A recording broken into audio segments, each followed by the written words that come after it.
Good morning, everybody. Welcome to today's Reading the Red. This rather cold, early start morning. Matthew chapter 22. And we're looking at the second part of this challenge test that Jesus is confronted with. In verse 19, it says, "Show me the coin used for poll tax." So they brought it to Jesus. So they had asked the question. Jesus said, "Why are you testing me, you hypocrites?" Because they were asking, is it lawful to pay poll tax to Caesar? And Jesus says, "Show me a coin." And I wonder why Jesus asks to show me a coin. Well, Jesus recognizes that there is an inscription on the coin that will represent who the coin belongs to. And so he prepares himself to give his answer to those who are seeking to test him. You might ask the question, why would anybody want to test Jesus, trap Jesus? Well, these Pharisees were intimidated by the truth that he was bringing. And so consequently, that truth challenged their perspectives on how things were. You know, they've lived in this environment whereby they'd been able to manipulate and control people.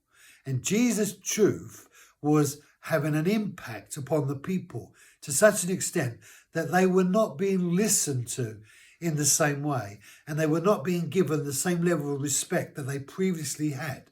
So their whole motivation to trap him is driven by this sense of losing this control over the people. This control of power to manipulate people, they were losing. See, Jesus came to set captives free from manipulation and intimidation. But the Pharisees, these religious guys, were keeping them in bondage to legal religious ways that God had never intended for them to be bound by. You know, the law was supposed to be a safeguard, but they had made it into, as it were, a bondage to control people. And even in our own country, you know, the gentry over the centuries have used religion to manipulate and control people.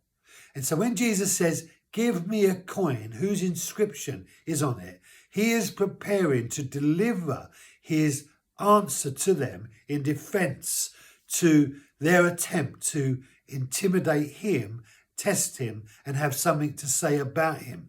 He knows that if he says what's wrong, they can then tell Caesar, as it were, the Roman government, and there'll be all sorts of issues for Jesus. So he's preparing to give his answer.